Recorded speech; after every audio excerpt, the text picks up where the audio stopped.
This story begins in a bloody forest filled with corpses, where a traumatized boy looks at all the bodies. In the forest, all that remains is death, and the boy questioned the reason for so much bloodshed. He turns to see a body next to its sword. The deceased person's name was Jang Moon, a man of higher rank. He remembered his violent death, just like the rest of his companions, Saje, who was sliced in half, Sojals, who died fighting a woman. The boy bit his lip, lamenting that all his companions are dead. More than 20 different sects, including the 10 major sects and the last military unit composed of elite elders. They all confronted Cheonma, but it only ended in complete annihilation. The boy blamed a man for this tragedy, who was sitting on a pile of corpses in front of him. That man was considered a demon sent from the heavens, originating from the demonic cult that turned the whole world into a bloodbath. With his power, he became the leader of the celestial demon sect, and we see Cheonma pierced by several swords, but he didn't seem to care. Chun comments that it is unfortunate for a disciple of the Hua sect to end up like this. The boy became angry upon hearing those words and stood up as best he could, but in doing so, he spat blood. Cheonma mentions that if the boy were capable of leaving alive, he could have boasted of killing him for the rest of his life. But he mocks him, saying he couldn't make it any further, and the boy tells him to shut up. Cheonma tells him he should be proud, as he had the help of many people, but his sword finally reached his body.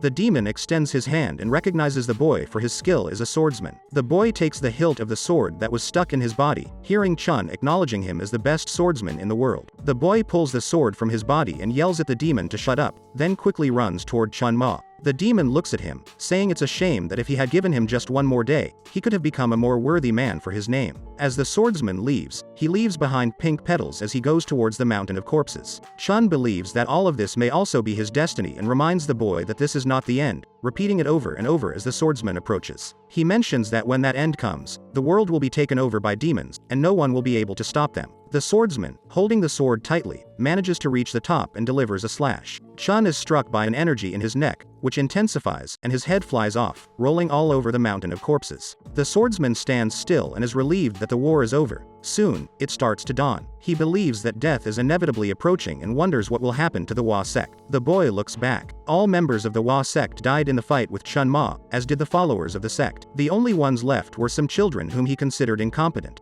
He questioned if all the bloodshed caused by the Hua sect had been significant. He lamented while looking at the sky, wondering if he could have saved one more life if he had dedicated himself to training. He found no sense in it all and felt tired. He was the 13th disciple of the great Mount Hua Sect, one of the 3 greatest swordsmen, considered a saint, Cheongmyeong. After killing Cheonma, who brought destruction and chaos to the world, he exhaled his last breath at the top of the headquarters of the celestial demon sect. He remembered his entire life before dying, from being found by some Hua sect masters as a baby. He trained in the use of the sword from a young age and was constantly scolded by his masters, who reminded him that he was a virtuous practitioner, not a martial artist. His master reminded him that power without ethics could only be considered violence. However, he would ignore them whenever they scolded him. He got fed up with it. Even though he was a disciple of the Hua sect, he couldn't fully follow the sect's teachings. He received undue attention for his talent, even though he was just a novice, but he regrets not realizing his mistakes. Everything he had came from Mount Hua. One of his masters asked him if he regretted his past, and Chung admitted it. If he had devoted himself more to following the sect's teachings, or if he had been a little stronger than he already was, he might have changed the ending of a terrible tragedy. His master tells him there is no need to lament because Mount Hua will continue,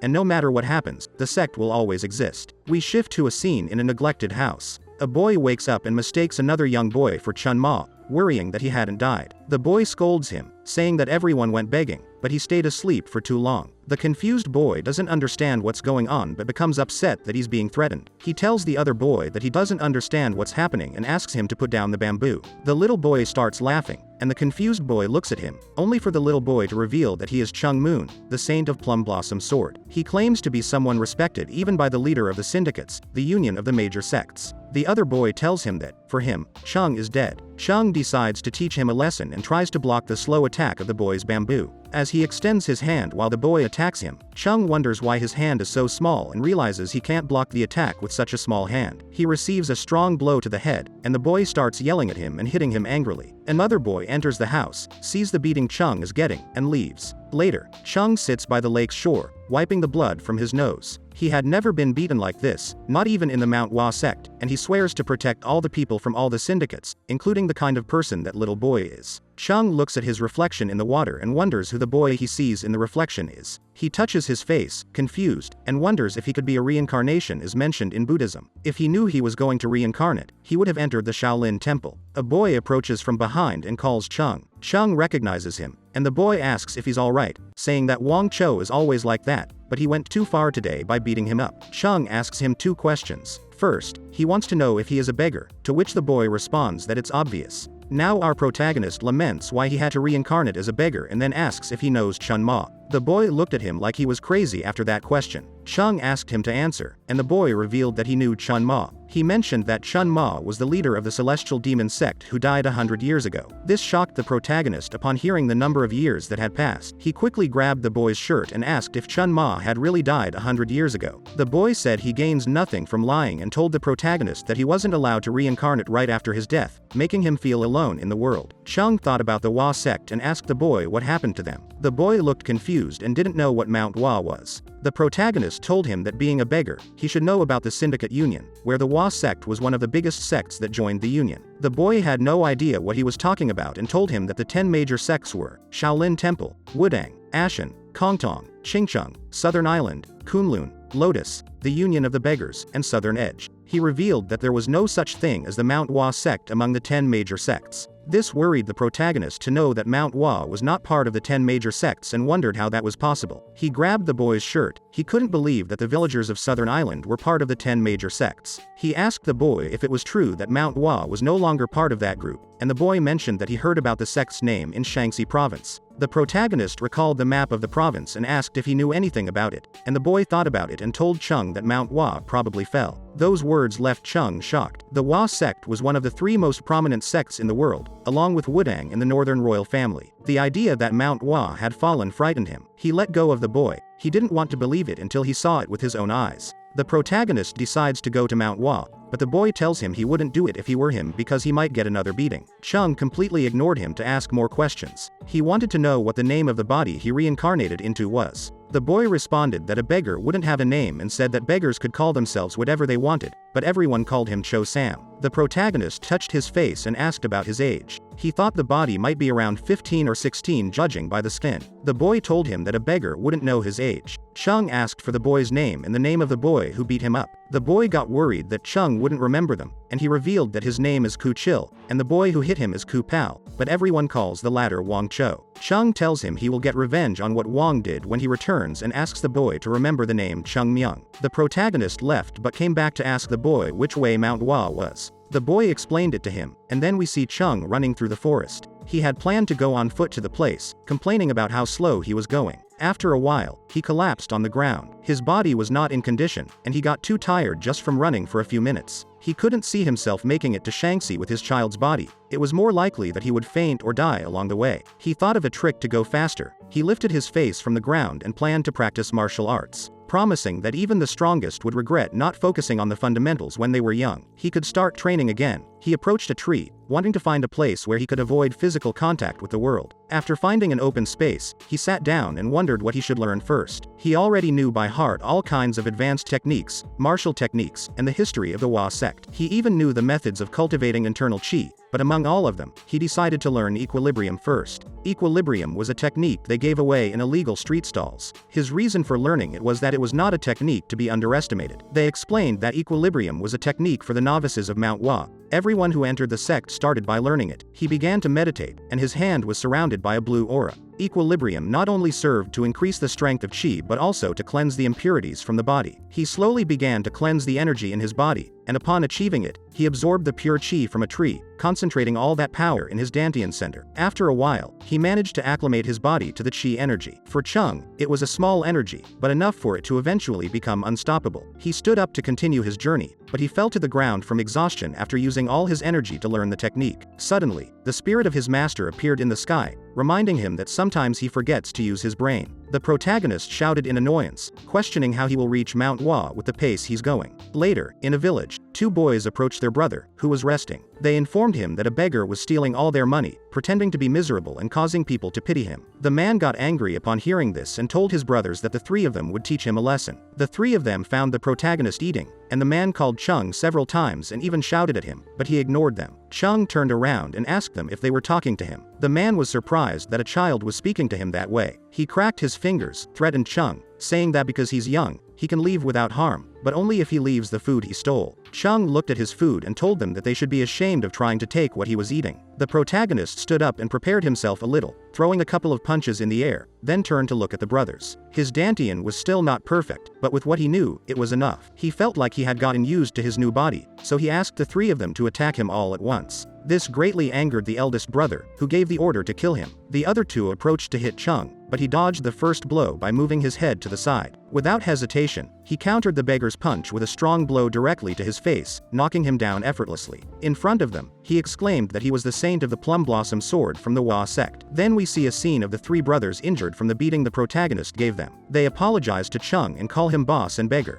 This slightly annoys Chung, but he lets it pass, asking if they know how to get quickly to Shaanxi province. The eldest brother responds that they shouldn't be asking someone like them that question. The protagonist laughs and grabs the man by his shirt, threatening him that if they meet again, he should give him the location if he doesn't want to die. Quickly, the three of them flee in fear. Later, on Mount Hua, a master looked at the sunset from the window. A disciple approaches the office, asking for permission to enter. The master grants it, and the student informs him that a child wants to meet him. This impressed the elder, and he looked at Chung, who greeted him by introducing himself with his name before dying and asked to enter the Mount Hua Sect. The master reminded his disciple that they no longer accept anyone into the sect, but the boy mentioned that the protagonist was too desperate to meet him and ended up bringing him along. Both looked at Chung, smiling, but deep down, the elder was actually irritated a few moments before. Chung arrived at the entrance of Mount Hua, holding onto a branch. The shortcut the beggars gave him was of no use, but at least he managed to get there. He firmly grasped the branch and started climbing the stairs, then tried to climb the hill by holding onto some rocks. One of them came loose, and he almost fell, but he refused to give up and continued climbing Mount Hua.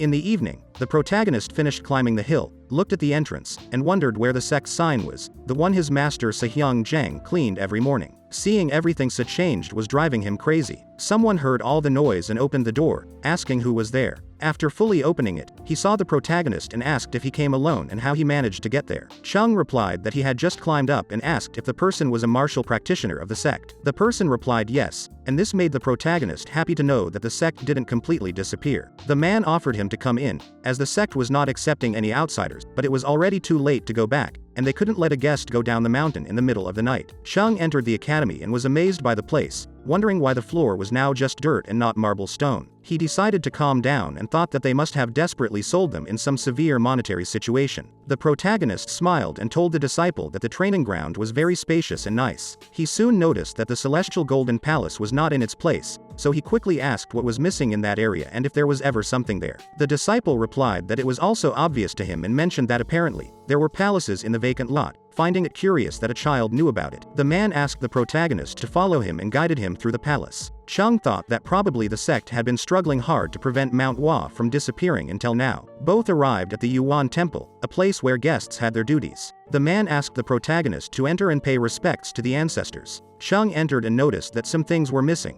a gold candelabrum from the Jin Dynasty emperor, a handwritten hanging scroll, several golden decorations, and many paintings. What worried him the most was the absence of something else. He quickly began searching the temple and asked the disciple if there was a flower somewhere. The disciple was intrigued that the protagonist knew about the existence of the flower and revealed that the flower made of a strange white metal was sold. They couldn't find any use for it, and it also didn't fit the temple's aesthetics, so they sold it at a good price to a merchant. Chung fell to his knees, telling the spirit of his master that the sect had fallen. The white plum blossom flower and the divine violet dawn sword were sacred artifacts that contained the righteous spirit of the sect. The boy got worried seeing Chung fall and approached, asking if he was okay. The protagonist decided to interfere in the decisions of Mount Hua before they worsened things further. Chung begged the disciple to let him meet the current leader of the sect to join the group. Back in the present, the master asks if he knows the sect, and the protagonist affirms that he does. He had prepared a demonstration in case he couldn't easily join. He planned to use the name Chung Jin, which was lost during a war. We are told that Chung Jin once fell off a cliff, and a woodcutter found him and healed his wounds. Although Jin couldn't move due to his injuries, he taught the woodcutter martial arts techniques from Mount Hua and treated him as his disciple. The protagonist was the descendant of that woodcutter. With this plan, he could establish his position in the sect. As the woodcutter was his grandfather, he would be at the same level as the sect's leader. He hoped that the master would reject him or ask for a reason, but the master approves his entry into the sect. The elder comments that if he really wants to join the sect, he should let him do as he pleases. The disciple mentions that he didn't want to accept more students earlier, but the master changed his mind. He didn't care about the child's reasons. He only cared that the child sought out the Mount Hua Sect. The master orders the disciple to give the child a place to stay and to prepare the entry ceremony. Cheong feels disappointed to learn that his position in the sect will be much lower. He is disappointed with himself for wearing the same clothes as a first-ranked disciple. The protagonist wonders which room he is in, as he remembers it being used as a guest room. We are explained that the original Mount Hua Sect didn't have private rooms. Those who joined the sect immediately formed a union contract with their master and had to stay in the teacher's rooms. He deduces that the other rooms might have more people staying in them, so he opens one of the doors, and someone asks who is there. The protagonist nervously turns around and looks at a student, who asks why he is looking into others' rooms and confuses him with a thief. The rest of the sect's students introduce themselves in the room,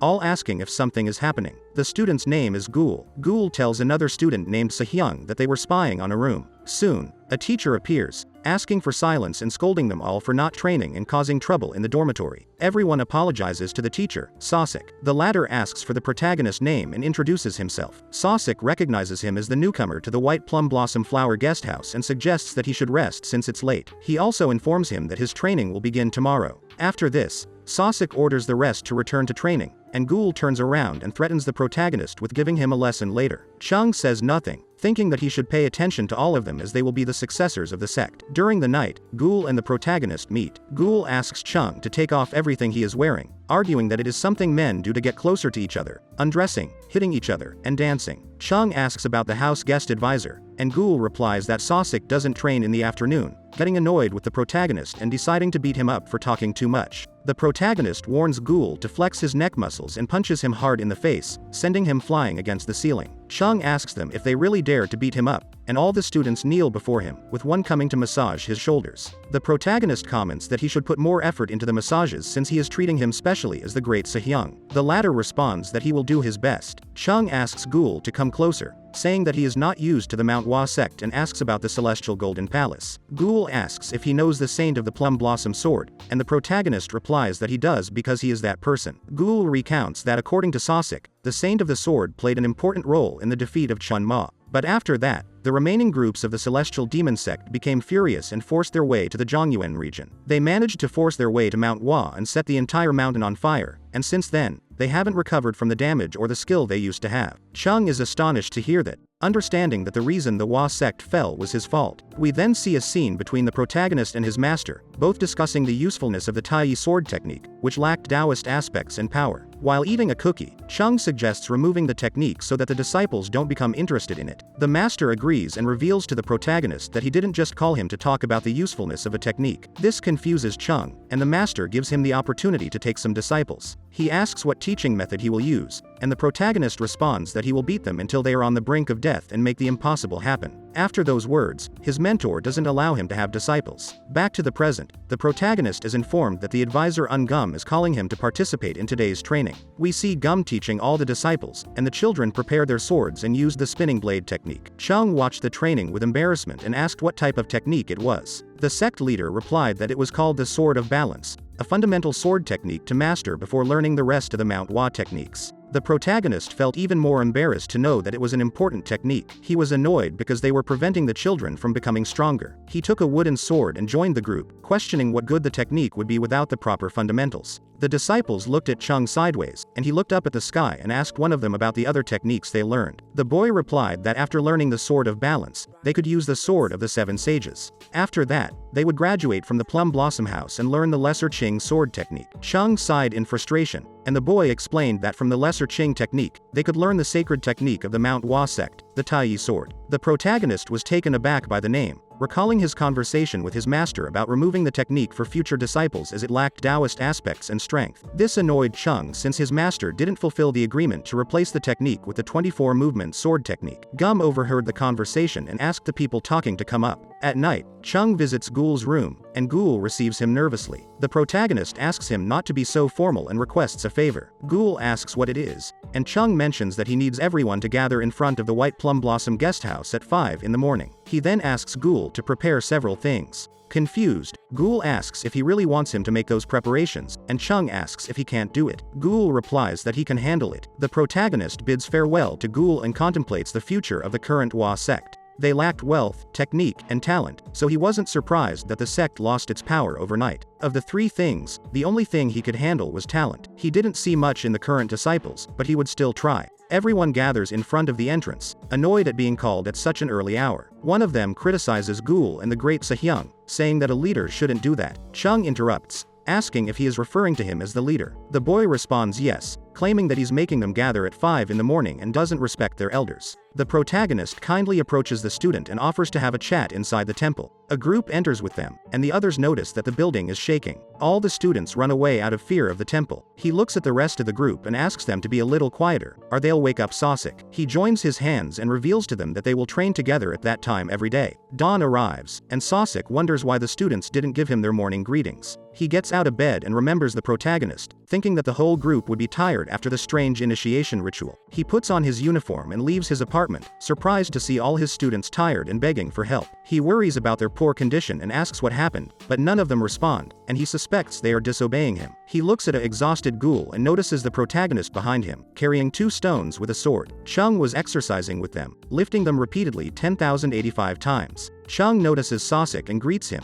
but the master sees that the protagonist's legs are shaking and calls for water. Cheong tries to stop him, saying not to worry, but the master ignores him. The protagonist drinks the water, and Sosik interrogates him about the student's condition. Cheong replies that they agreed to do a morning exercise together from now on, and since it was the first day, everyone exerted themselves too much. Sosik turns and looks at the students, then at the protagonist, wondering why they fear a child. Without hesitation, he scolds him, saying that the White Plum Blossom guest house has its own rules. He can't sacrifice sleep time for training. Cheong falls silent and tells him he will stop, surprising Sosik, who deduces that he has threatened the students. The master thinks of a way to scold the protagonist while the latter looks confused. Sosik sees the disciples as idiots for allowing a newcomer to train them, which makes him the biggest idiot. Cheong interrupts his thoughts, asking for a month's time. He proposes to show him the results of the training after that time. He says he considers the students' determination and respects them for it because despite the demanding training, none of them complained. He looks at the group and asks if it's true, to which they answer yes. Sosik wonders where someone capable of making students not complain about him comes from. He finds it strange that the protagonist took control of the third-class disciples and only used that power for training. Sosik tells him that it won't be an easy task for him and asks why he insists on training every morning.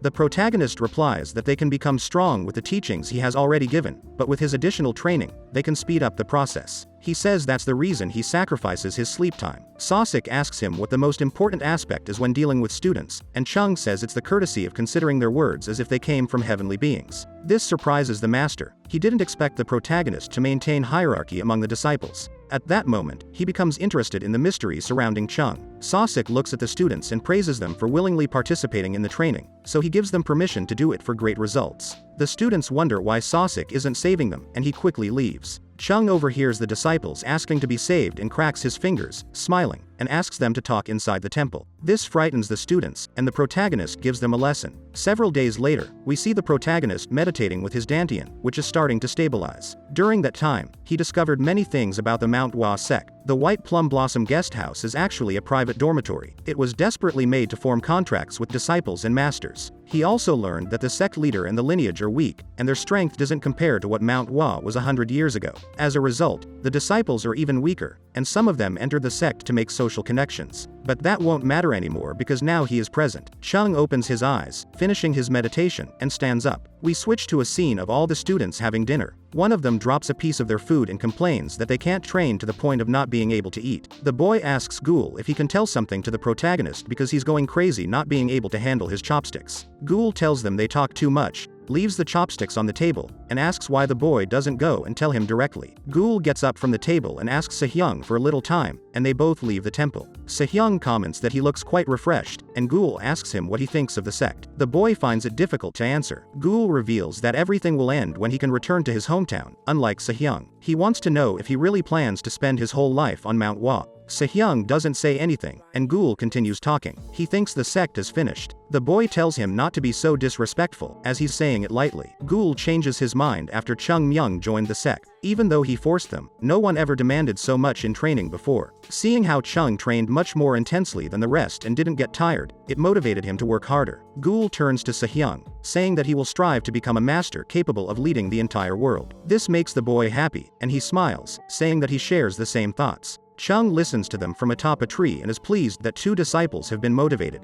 The protagonist found it easy to convince Gum, although he still has much to do. He was about to sleep when a scream caught his attention. Several men knocked down the entrance, demanding the sect leader to come out. They were all armed with torches. The group entered angrily, and the masters tried to stop them nervously. The protagonist looked at them and questioned the situation. One of the men from the group shouts that they can't wait any longer and demands that they return the money. The enraged group approached the leader's door, asking him to come out. The leader showed himself, asking why they came so late. Cheong peeked, analyzing the leader. He sensed an aura in each of his movements but was annoyed that it was only for show. A man from the group clears his throat and asks the leader how he's doing. The leader responds that he didn't expect the owner of the Kong Pavilion to visit him in person. The owner says he feels uncomfortable visiting due to a debt but reminds him that the promised date has passed. He clarifies that if they followed the contract they have, they would be charging him for being late. However, they have been in debt with the Hua Sect several times for saving their lives. He proposes that the payment be made in 7 days. Otherwise, they will confiscate the temple. Cheong caught the group's attention as he tried to suppress his laughter. We switch to a scene with the protagonist meeting with 2 students, and they explain that the group are merchants from the Hua prefecture. Gul asks if that's the name of the town below Mount Hua, and the boy confirms it. Gul interrogates him to find out if the sect really asked for money from the merchants, and the boy says he doesn't know about that. He only knows the owner of the Kong Pavilion. He explains that the owner of the Tae Hua Pavilion in the Hua prefecture is one of the largest pavilions and a known businessman involved in all sorts of businesses. Cheong cracks his neck upon hearing that the owner of Tae Hua is involved. Quickly, Gul and the boy try to calm him down. Originally, the Tae Hua Pavilion was owned by the Mount Hua Sect. The protagonist grabs the boy's shirt and asks if the man is really the owner of the pavilion and is trying to confiscate things from the temple after lending money. The boy replies affirmatively. Cheong begins to suspect something and lets go of the boy. He finds it strange that the pavilion lent money when it belongs to Mount Hua. So, he deduces that it's a misunderstanding and asks Gul to bring his clothes. Gul hands them to him and asks what he's going to do. Cheong responds with a saying, "Kill the Buddha, kill the ancestor. If you meet the Buddha, kill the Buddha. If you meet your ancestor, kill your ancestor." The protagonist puts on his outfit and explains that to achieve the true Taoist path, he must first break the rules. He turns around and reveals his ninja attire, saying that he will find the true path of Tao. They ask him if he's really thinking of leaving the temple. They try to stop him, but Cheong ignores them, jumps over the walls, and goes down to the city. In the distance, he sees a tower, and inside, the merchants are discussing the leader of Mount Hua's reaction to the last warning. One of them says they owe him more than 100,000 ryang and thanks the owner of the Kong Pavilion for appearing. The owner says he's just a merchant seeking profit but feels sorry to have to treat a sect that has helped them for generations in that way. A merchant reassures him, saying that everyone will praise him for being so generous with the Hua sect by letting the debt go several times. The owner acknowledges that the true strength of the Hua sect is not in combat power but in its history and connections, making it hard to find someone without connections to Mount Hua in Shaanxi. However, the sect has weakened significantly nowadays, becoming too soft. A merchant asks what he will do after confiscating the temple from the sect, as it would be difficult to sell it, and suggests taking more things from them. The owner comments that the value of the temple is beyond their imagination. It may look like an old temple from the outside, but its value speaks for itself. The merchant says he doesn't understand what he means, which annoys the owner. He explains that they can use enemies of the Hua sect to their advantage. He argues that many would seize the opportunity and even spend their entire fortune to buy the temple and erase everything about Mount Hua from existence. He assures all the merchants not to worry because he will make sure everyone gets their money. This excites the merchants, who raise their glasses in the name of the owner of the Kong Pavilion. After dinner, one of the merchants walks drunkenly, imagining what to do with all the money from the sect. He looks at the sky and notices there's no moon. He thinks it might be a new moon when he sees someone in front of him. It's Cheong, who orders him to stay there. The merchant thinks he looks like a tiny thief from a drawing but wonders about the kind of clothes he's wearing. He asks if he's a thief, and the protagonist replies that he's not interested in money and that if he answers his questions, he'll let him go unharmed. The merchant mocks him, saying he won't answer because he has a good group that never leaves him alone.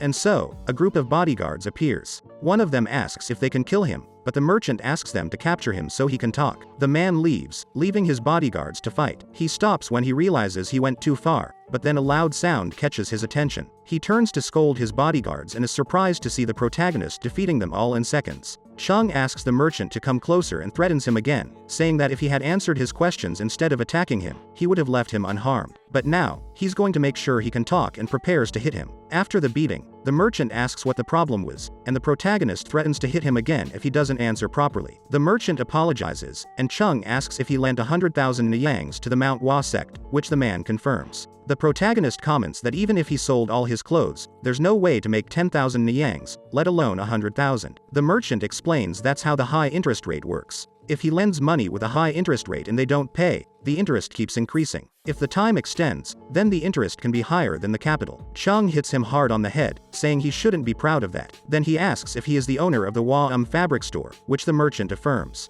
The protagonist interrogates him about when he bought the fabric store, but the merchant doesn't understand what he means. Cheong reveals that the Hua family owned the store for generations. That store was one of Mount Hua Sect's businesses, and all the best businesses in the Hua prefecture belonged to Mount Hua. The development of the prefecture was thanks to the sect, otherwise, it would still be a rural village with a few farms. The protagonist grabs the merchant, ready to hit him, as he believes he took advantage of his power to take something that doesn't belong to him. Suddenly, a voice shouts, daring to make a surprise attack, and asks the person to identify themselves. It's a boy holding a sword. This person introduces himself as the warrior escort, Jung Bin, and says that the protagonist must have heard of him. Cheong apologizes for not being very knowledgeable about those things and asks why he wants to know his identity. Jung comments that he always asks the names of people about to die by his sword. Cheong asks if he doesn't remember being knocked out by him a few moments ago. Jung gets annoyed at those words and unsheathes his sword to attack the protagonist. Cheong analyzes the warrior's movements. He's much stronger in pure strength, internal strength, speed, and physique. But despite that, it doesn't make him weaker than Jung since those factors don't define someone's strength in a fight. The protagonist stomps on a katana on the ground to make it fly and quickly catches it. Then he defends himself from Jung's attack, surprising him. Cheong has the advantage of experience, as he still retains memories of being the saint of the sword. With a skillful move, he pushes Jung back, firmly holding his sword, and makes a swift slash, leaving plum blossoms behind. At that moment, he remembers the merchant and worries that he may recognize him by the plum blossoms he drew with his sword. Jung praises the high level of martial arts of the protagonist and his weak emission of pure chi. This alarms the protagonist, wondering how a civilian can sense chi. The merchant asks if he is from the sect of the southern border, and Cheong remains silent for a moment, then admits it to take advantage of the situation. The merchant tells him he'll answer all the questions he can. We switch to a scene with Gul and Sehyung. Gul is impatient to know why the protagonist is taking so long, and Sehyung tries to calm him down. Sehyung comments that the protagonist will come back as long as he doesn't have an accident. They hear someone approaching, and the doors open, showing Cheong, who asks if something important happened while he was away. Gul quickly closes the door and asks if anything significant happened outside. Cheong replies that not much, but they treated him well and gave him some money. As he adjusts his clothes, he's relieved that the merchant didn't recognize his identity, but it also leaves a bitter taste that he didn't. The plum blossom sword techniques were lost with time, so they were no longer a symbol of the Mount Hua Sect. Gul asks the protagonist what he did outside the temple, and he answers that it's not something kids should know, but Gul clarifies that he's also a kid. The protagonist ignores him and asks Gul to gather everyone for training. Gul asks if they're really going to train after he just returned. Cheong comments that rain or shine, heavy snowfall, or the fall of the Hua Sect, they won't take a day off from training. Gul tells him he'll gather everyone immediately, but the protagonist clarifies that he won't participate today. Sehyung says the session is only possible if he's present or if he really wants everyone to make an effort. Cheong acknowledges this and tells them he'll join later. The kids leave, and the protagonist lies down on his bed, analyzing the situation. The substitute representatives had taken the sect's business as their own. The books that could prove the sect's ownership of the businesses were burned by members of the celestial demon sect. Cheong thought about invading the place and killing all the merchants, but he preferred not to, as everyone would think the Hua sect forced a child to do something wrong. He came up with an excuse to make the Mount Hua sect not have to pay the merchants and find evidence to demonstrate the ownership of the businesses. His biggest problem was finding those excuses until he remembered the account book. He remembered his master writing in the book sometimes and hiding some volumes.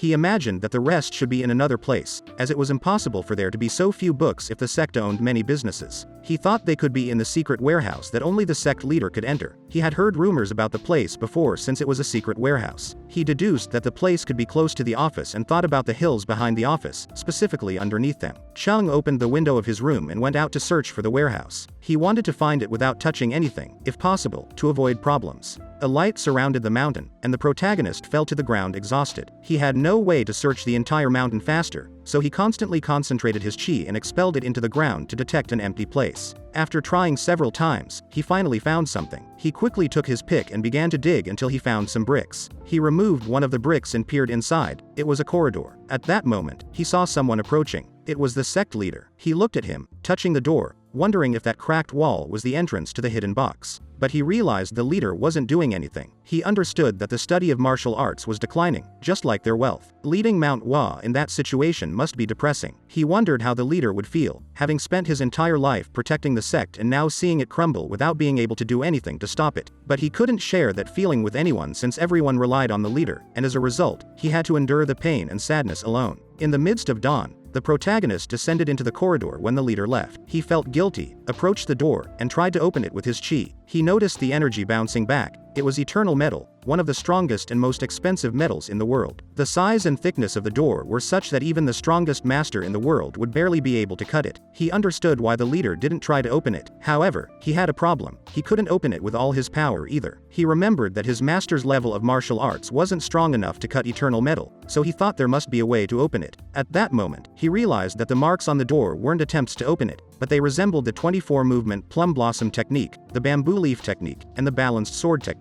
He thought he had to follow the marks precisely and execute those techniques to open it, but he wondered how he should do it. If he had his previous body, he would have done it without problems, but being a child made it impossible. He had a way, however. He didn't want to do it. He placed his hand on his abdomen and used the true innate chi, the energy that sustains life and that everyone has since birth. Its use brought severe consequences, but Chung had no other choice and used innate chi, spitting blood. He wondered if it was possible to perform the techniques simultaneously. He convinced himself that it was possible, but his body wasn't accustomed to it. He vowed to do it in a single attempt, continued to shed more blood. It was very difficult due to the limits of his body, but he firmly grasped the sword's handle and executed the techniques without stopping. He fell to the ground, losing a lot of blood, and looked at the door. He heard something and turned around. He soon noticed that the door had opened, but he continued to lose more blood. He had overdone it, and he wouldn't be able to get out of bed for 1 month, but rather 2. It was hell to have to save the Hua Sect. Chung stood up and entered, finding 3 shelves. He was surprised that the warehouse was smaller than he thought. He always remembered his master complaining about not having money, but he understood that he had spent it all on making a safe with eternal metal. He checked the books and finally found the account book of the Mount Hua Sect, including copies of the original books of the Finance and Economics Agency. He was grateful that his master had been so thorough. He stored all the books in his uniform and wondered if there were really only papers. He questioned whether his master had left hidden money. He continued searching and found a book of secret techniques,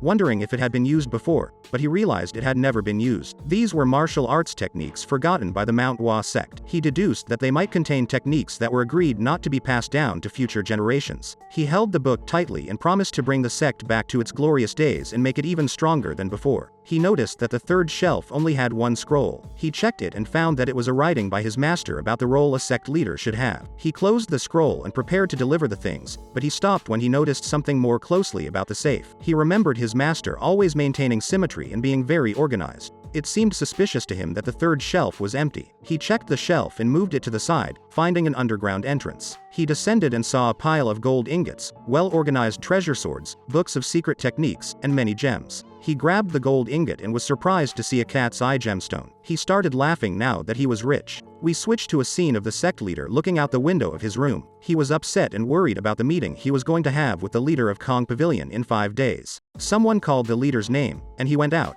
meeting Gum, who told him to come and see something urgent. The leader didn't understand what was going on and asked to be taken there. They both jumped and ran through the forest, finding several injured children. The leader asked what happened to them, and Gum replied that they were doing training. When they arrived at a specific location, Gum quickly called the protagonist, and he revealed himself, surprising the leader with his appearance. Chung told him to check behind the tree, and the leader looked and saw the bag full of gold ingots, the box with the techniques, and all the treasures. The protagonist told him that he found it by chance, and the leader questioned him on how he found it, but Chung pretended to be very tired from the training. The leader ignored the gold ingots and approached the box. They were the account books of the Hua Prefecture. He tried to touch them but withdrew his hand. If he accidentally opened them, he might break them, and it would haunt him for the rest of his life. He recognized one of the books, quickly picked it up, and collapsed after reading its content. Suddenly, the leader woke up in his room. That book was the technique of the Plum Blossom 7-flower sword. The leader asked Gum if he brought everything, and Gum confirmed it. The leader quickly ordered Gum to bring the leader of the Finance and Economics Agency, Yun Young. We see a scene of Yun Young reading the finance book, affirming that everything was real. The leader asked if he was sure, and Yun Young said yes, stating that they were government documents. He revealed that they could immediately recover the businesses of Taewa Pavilion,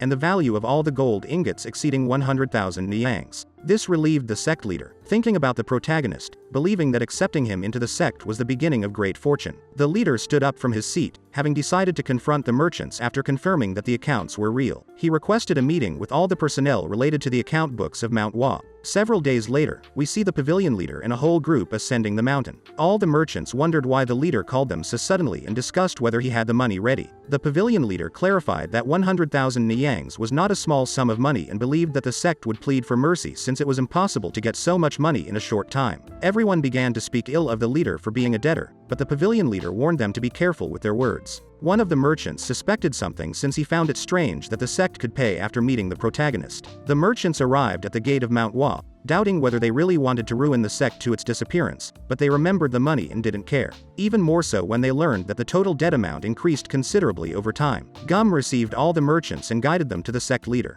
The sect leader thanked them for climbing the mountain and invited them to have tea, but the pavilion leader interrupted to go directly to the negotiations. The sect leader revealed that the reason he called them was to hand over the position of the Mount Hua Sect. He explained that he contacted many different people and places, but he couldn't find anyone willing to lend money, so he won't be able to pay on time. The pavilion leader commented that they had given him enough time, and as merchants, they had to make profits to survive. The sect leader responded that they wouldn't be able to pay the debt in full, but they could do it partially. He asked everyone to allow a delay in the payment date, and after that, he began to plead. One of the merchants noticed that the atmosphere changed. All this was observed by Chung, who didn't understand why the sect leader was acting that way. He didn't know if he was trying to make them suffer or if he genuinely wanted to negotiate. To him, the sect leader, Yun Jung, was not a simple person, as the most important trait of a sect leader was to remain level-headed. The Mount Hua Sect is a place where many Taoists reside, and although the foundations come from martial arts, making wise decisions is a priority. He questioned whether Yun Jung really had what it takes to be a leader. The pavilion leader reminded Yun that he couldn't delay the time any longer. Jung clarified that he wasn't making the request to the Kong pavilion leader alone, mentioning that although the total debt of Mount Hua amounts to 100,000 niangs, he owes a unique amount of money to the rest. After mentioning this, he asked if anyone was kind enough to delay the debt repayment.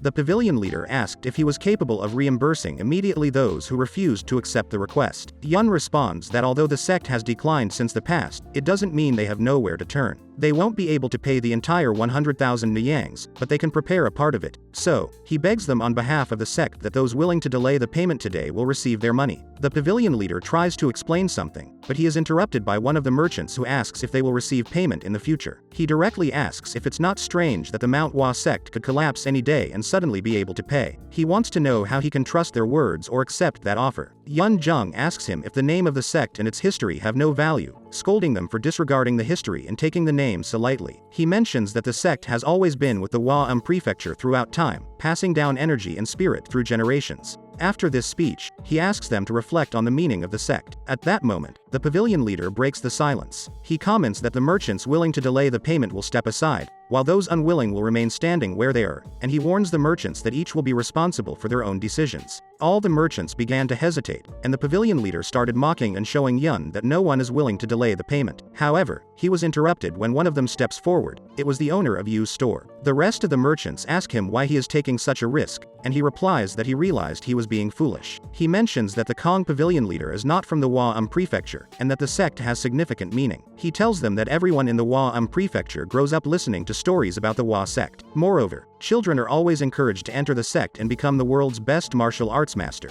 Even if they fail to enter, they continuously hear stories of how the sect has protected the world in the Shaanxi province. He reveals that was the case with his father and grandfather. Mount Hua was always the pride of Shaanxi province and Hua prefecture. The man looks at the pavilion leader and tells him that even after receiving the money, he won't be done because he'll go to other places to spend it. The pavilion leader looks at him with disdain and asks if he's really giving up such a large sum for insignificant reasons. The man comments that even if he doesn't receive his money, he can pass it off as a small regret for not taking it, but he'll never forgive himself for causing the collapse of the sect over money he can never spend and not wanting to live that way. The leader comments that one person won't make a difference, but several merchants interrupt, correcting that there wasn't just one. Several sided with the man, surprising the pavilion leader. Yun looks at them and congratulates them because there are still people with a connection to the Hua Sect. So, he asks Unam to bring something, and he complies, bringing a box with several books, the account books of the Hua Prefecture's businesses. This surprised the pavilion leader. Yun tells him that the Hua Sect has shown benevolence towards him and his ancestors for generations,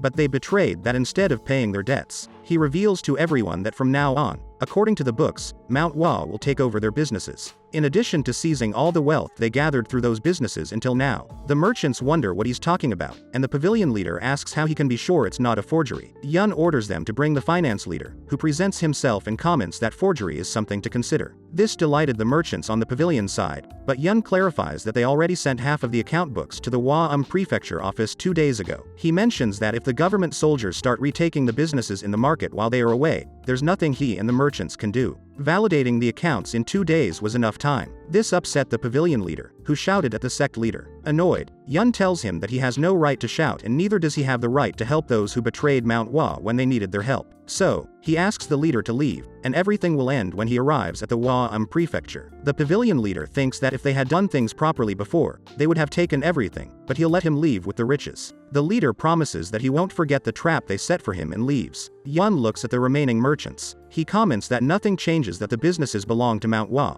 but he gives them permission to continue running the business and keep the profits for themselves. He proposes discussing the permits so that both can benefit and asks them to enter his office. Chung was upset that Yun allowed them to take a portion of Mount Hua's wealth and left the place. We see the merchants moving their carts along a lonely road. They explain that once they descended from Mount Hua, all their businesses were taken by government soldiers, and they were all scolded. If it weren't for the sect leader's request, they would have lost everything they had. One of the merchants asks Kong what they should do, as he forced them to trust him. The leader comments that they will be in that position temporarily and tells him to think about how it was possible for the account books to be real. He considers that the books were forged. One of them comments that they were not validated by the prefecture office, but they made sure they were legitimate, and they seemed to be. Kong tells them that they probably set everything up with the representative and proposes that they go to the city of Loyang for now. He says that if they were resorting to authorities to apply pressure, they would do the same with even higher authorities. Suddenly, they are intercepted by the protagonist, who demands that they return the wealth. Upon hearing that Chung claims to be from the Hua Sect, Kong smiles, saying it's a good time for revenge. Several bodyguards land, and they all attack the protagonist at the same time. Chung punches one of them in the face and does the same with the rest at high speed, leaving behind a pink light. Chung tells him that no one has returned with all their soldiers intact after challenging him. Kong comments that if the protagonist had not interfered, Mount Hua would not have ended up in its current state, but he intervened at the wrong time, and today he will die. At that moment, a purple aura surrounds the merchant, who approaches the protagonist to attack him. The protagonist confirms his suspicions. Chung takes his sword and prepares, seeing Kong above him. An explosion shakes the forest. Kong had missed his blow, realizing that the protagonist was getting bored from the expressions he made. The man lunges and tries to punch, but Chung stops him with the hilt of his sword. The protagonist warns him to stop trying, but Kong, annoyed, uses a spinning kick, sending chi towards Chung. Our protagonist dodges it and appears behind the merchant, who, alarmed, quickly turns to hit him. Chung places his sword and makes him hurt himself with the weapon's hilt. He warns him again not to keep trying, or he'll break his fingers. Kong tries to use the spinning kick again, but Chung dodges it by leaning his back. The merchant asks how someone like him didn't intervene to help the sect all this time. Chung tells him he won't answer his question and that it should be the other way around. So, he interrogates him to know why he's just an innkeeper despite having good martial arts. Kong didn't understand what he meant, but Chung tells him it's better not to answer because it gives him more reasons to hit him. The merchant tries to dodge and block the blows, but he receives one after another, being deceived with feints. He recognizes that the protagonist has a lot of experience as an assassin when he sees his eyes. Chung draws his sword, and Kong, scared, puts his hand in the way, until an aura of chi surrounds his whole body and expels him. The protagonist recognizes the technique, known as the Divine Tai Palm. He asks if he's from the Southern Edge sect. Kong doesn't want to answer, and Chung praises him for at least being loyal to his sect but scolds him for not only stealing techniques but also cheating people. Kong comments that it's just a matter of time before Hua falls since they lost their techniques. That angers Chung, who punches him several times, recounting that Southern Edge and Mount Hua used similar sword techniques in the past. The protagonist threatens him and asks him to deliver a message to the person who sent him to Mount Hua. After that, he demonstrates his plum blossom technique to the merchant and defeats him with the flowers, which fall onto his body. Cheong takes off his mask and spits out blood. His internal strength is still very low. Using the technique with his previous body would have been like child's play, but with his current self, it depletes all his energy. He realizes someone is observing him and tells them to come closer. He asks if they want to leave without being beaten, to which they raise their hands. He asks for their help to transport money and orders them to bring money from the city of Zhenjiang, bring it without a name, and he will take care of selling it. One of them asks what would happen if they report him to the government. Cheong stamps his foot to scare them, threatening that if they do, it's better to flee to another continent because he will hunt them down no matter what it costs. We move to a scene of Cheong sniffing a stack of bills, delighted to have money, and he jumps inside the temple. We see the disciples washing their uniforms, and some complain about the necessity of training so early every morning. Ghoul realizes that things have changed, and the group now feels like a martial arts one. Sehyung approaches and asks what makes him smile. Ghoul replies that they now look like a group of martial arts practitioners, though he finds the thought strange.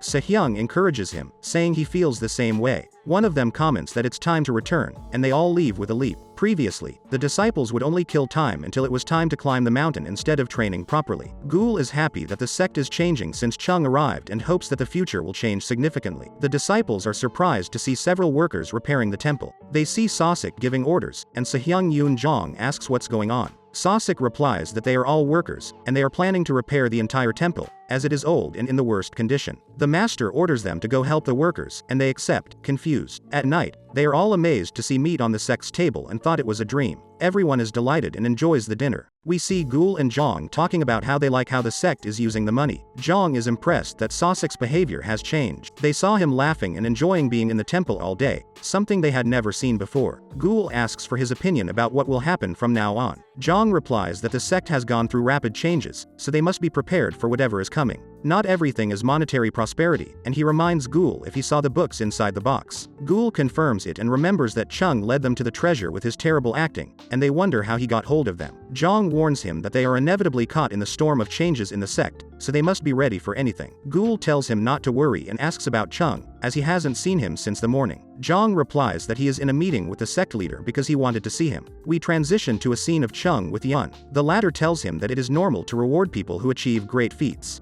and he wants to reward him for his accomplishments. He knows that Cheong still has attachment to the wealth he gave to the sect and wants to return a part of it to him. Cheong says he doesn't want the wealth because he has no place to spend it. Yun offers to teach him techniques that other disciples are not entitled to, but the protagonist refuses. This surprises Yun, and he asks why he doesn't want to learn them. Cheong answers that there is a reason why the ancestors established an order in which they learn the techniques. He decided to ask the leader if he could have permission to go to the prefecture Hua. He needed freedom to move before delivering the rest of the books. Yun asks why, and the protagonist comments that staying alone in the temple while practicing martial arts limits his growth. He wanted to learn by exploring the world in general. The leader adds that he understands his thinking, but doing so goes against the regulations of Mount Hua. His achievements are worthy of allowing it, but he is concerned that other students might think it's unfair. Cheong thought about it for a moment and mentioned his poor physical condition and that his spirits are damaged according to the doctor. So, he asked him to bring life pills. Yun drinks from his cup and announces that from now on, Cheong has permission to leave the temple, but he cannot go beyond the prefecture Hua.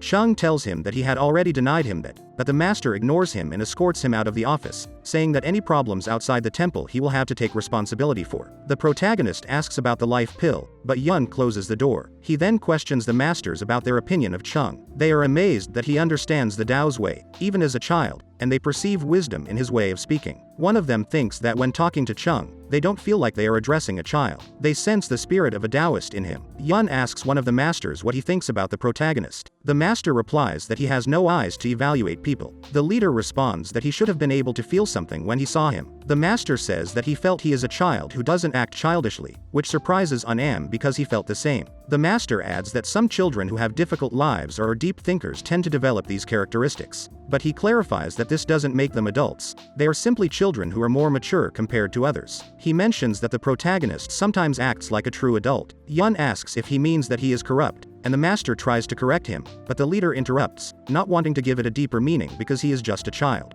He tells them that the sect and they exist to educate people, not to use them for their own benefit. If they find great talent, they must support its growth, and if they encounter problems, they must guide them to the solution. Yun asks Unam about the construction, and he says that due to the steepness of the mountain, they have trouble gathering wood for the construction, although they try to collect trees nearby. All the workers need a couple of days to dry and prune the cut trees. Yun asks if he doesn't like that he cares only about the appearance of the sect's temple because they have excess funds, which Am denies. The leader asks him to understand his intentions. He only wants to rebuild the Mount Hua Sect. He comments that when a person establishes new purposes and resolutions, they must organize their surroundings and correct their behaviors. He believes this is a more effective method to communicate the new resolutions to the disciples. Yun asks the other master to finish interpreting the new techniques they obtained and demands care, as the fate of the sect depends on how they teach those techniques. The master wonders if he should tell the truth to the leader. He noticed that the book had recent ink marks despite being 100 years old, as if someone had hurried to write it. He deduced that someone is helping the sect but wanted to keep their identity a secret and wondered who would do such a thing. We see Chung upset because he didn't get his life pill, complaining that it was useless to deviate and rewrite all the books before handing them over. He could tell from Yun's look that he lost the life pill's recipe, along with all the sect's money. He hoped there would be side effects of using his innate chi,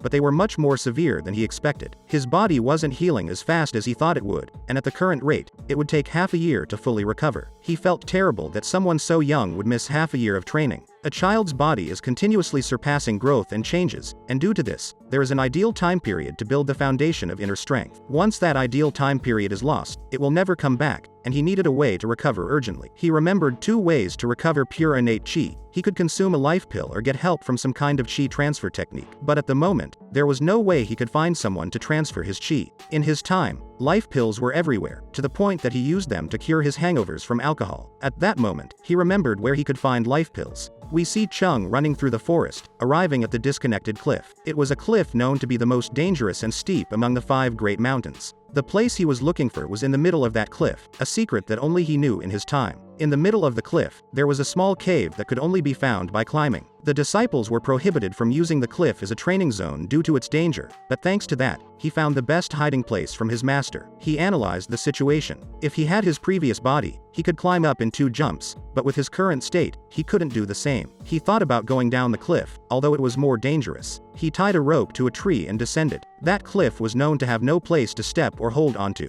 As he descended, he slipped and fell, but the rope stopped him. However, his body swung against the cliff, and he quickly used chi to hold onto it. He felt one of his bones break. From that position, he could see the entrance. He stopped using the technique and jumped on the walls, supporting himself with the rope. With the momentum, the rope broke. He quickly used chi to stick what was left of the rope to the cliff, feeling the bones in his hands break. He hit the ground at the entrance and rolled down, but the rope he stuck saved him. He complained about his past self for having such a dangerous hiding place. He enters the cave and removes a blanket, revealing a crystal of light. He checks his belongings and finds a chest. He opens it, and a strong fragrance of plum flowers fills the cave. There were snow flower pills in the chest, which were much more expensive than plum ones. The entire chest was full of plum flower pills, and he asked the spirit of his master not to be angry with him for hiding the most expensive pill in the world. He would try to fully recover his body and build some inner strength while doing it. He consumed the snow pill, which melted inside his body and released a great energy from his mouth. He concentrated to ensure that the chi from the snow pills wouldn't escape his body, although he knew he couldn't use it to recover his true innate chi in his current state, as it was impure. Even though it was the pill of the Hua Sect, it had too many impurities to store it in his dantian. He tried to purify it by sacrificing a large part of the chi he was storing inside the pill. He had no other option if he wanted to take the longest path to build the most complete and perfect foundation he had ever built. He found himself with little pure energy and complained that everything was being wasted. He absorbed the small pieces deep within his dantian, the pure innate chi. The crystals broke, and a great energy ran through the entire cliff. Chung began to float as he meditated and let out a shout for all the power his body had. He placed his hands on his knees, closed his fist tightly, and opened his eyes. He felt how his broken bones and scars healed instantly. He even perceived that they were more resilient than before. He was surprised that his young body was compatible with the chi of the pills, and the effects were greater than he expected.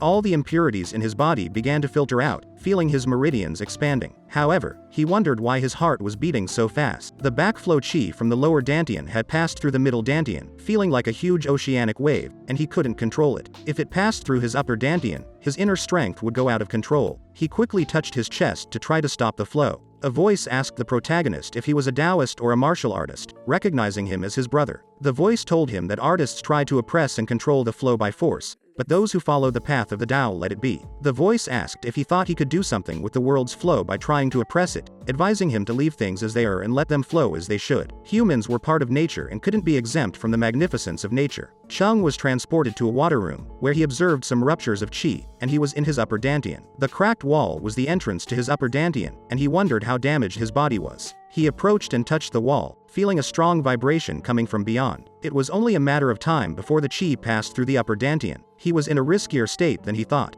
If he didn't open the wall, it would collapse. But if he did it too quickly, the dantian would be swept away by the qi. He remembered his brother's words and slowly opened the door, letting the qi flow. He never paid attention to those words because he saw them as scolding, but now he understood what he meant after 100 years. Cheong woke up and hit the ground, wondering why he was floating. He looked at his hand. The meridians in his body had unblocked, and he felt a difference in his strength. He couldn't believe his body could retain the energy. The slightest mistake could have killed him or left him paralyzed. All his effort was worth it. He not only recovered his innate qi, but also his meridians and inner strength became stronger. Perhaps it was because he reached enlightenment after dying. He understood the teachings his master gave him. In his past life, he was a swordsman, but not a Taoist. At the same time, Mount Hua is a sect of swordsmen and Taoists. That was the identity of Mount Hua. However, he couldn't call himself a Taoist. He questioned if someone like him could revive the sect, so he decided to do something else before attempting whatever he could. Now, he saw that having so many pills didn't make sense, and he thought others could benefit greatly from them. While in the cave, he remembered his past life, which he missed very much, so he promised to visit it from time to time. Cheong took a big leap to the wall and then another, hopping several times, reaching a great height where he could see the sunset. He landed on the surface and looked at the landscape. He felt his body light and liked it. At night,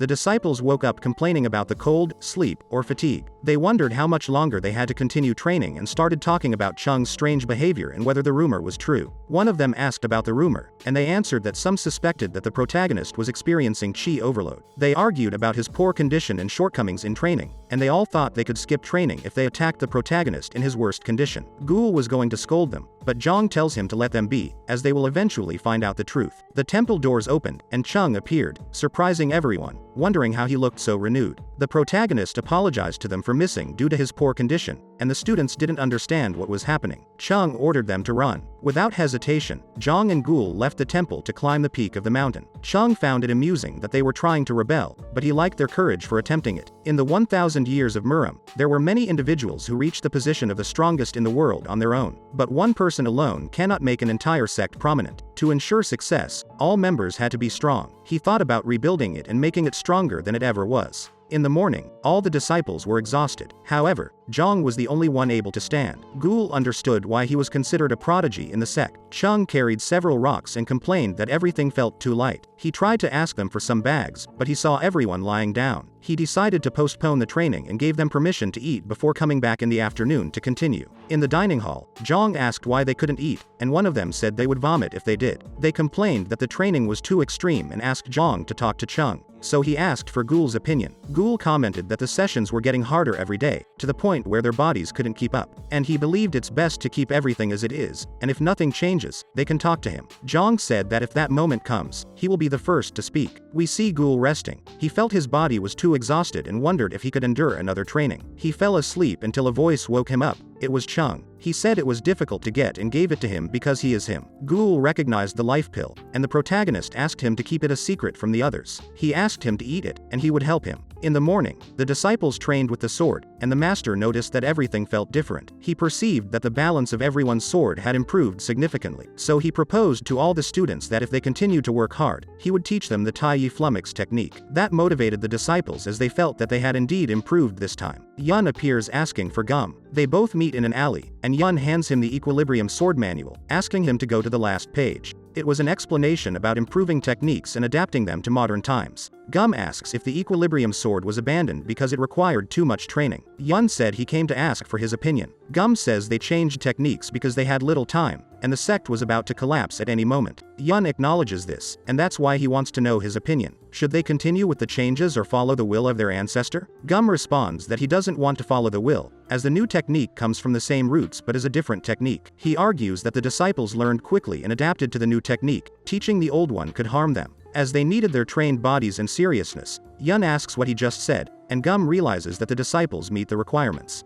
Gum asked him for a moment to talk to a child, so he called Cheong to ask him something. The protagonist goes to the alley, and the master asks about the change in technique. Chung responds that it is better to aim high because that's how Mount Hua is. This surprised Yun. The ideal that has existed in the sect since always came out of the mouth of the youngest disciple. Chung comments that if it were another sect, the safe path would be better, but Mount Hua must aim high to gain the honor of the past and spread the sect's name once more and not compromise reality. This surprised the masters, and they let him return to his training. They had to make a decision about the fundamental technique. The choice will define the sect's path in the future. Yun asks Gum to switch back to the old technique from now on. Maybe they couldn't achieve their times of glory with the current generation, but when the disciples grow up, the Hua sect will regain its prominence. After a long period of difficulties, the Hua sect achieved peace, and the financial problems were resolved. New techniques were established, and it was expected that the happy laughter of everyone would fill the temple, but nothing turned out as Chung expected. Everything was chaos. The protagonist meets with Ghoul to discuss his business. Ghoul says that the city under the temple has been a disaster since the scammers left. The problem had also worsened because the masters don't have the skills to run a business. Ghoul admits that leading them is not easy, as they have to choose the best quality, or they won't have profits. Chung proposes to start a business, but Ghoul tells him that it's too troublesome, and he can't teach an adult about it. The protagonist asks how to solve things, but Ghoul doesn't know. Even his father couldn't solve it. Ghoul mentions that if the elder Wang does well, everything would be different. Chung asks who he is. Ghoul explains that he is one of the great merchants who was active in the Shaanxi province, dealing with items from the East Sea, Annam, and the western regions. He was also a longtime sponsor of the Hua sect. Chung suggests looking for Wang to ask for advice. Ghoul reveals that they can't because he has been bedridden for the last year. Gum appears and asks the protagonist to climb the mountain because he is doing nothing. He needed to deliver a letter to the sect leader or the finance agency. It was urgent, and he couldn't delay it. It was from the Unha Merchant Guild, so he had to be careful. Ghoul whispers to the protagonist that Unha is the merchant alliance that Wang is a part of. Chung took the letter and went up the mountain. He checked the content. It was a letter from Wang's son, confessing that his father's health worsened. But there were symptoms different from natural aging. His chi veins have been acting uncontrollably, and his body turned red. He lost consciousness and was unable to move, and a black light appeared on his forehead. As Chung read the symptoms, he remembered Cheonma. And that's how the first part of this manhwa ends. If you have reached this part of the video, let me tell you that you have been one of the few people to make it here. So comment the word sect in the comments. Remember to subscribe to not miss any videos. With that said, see you in the next video.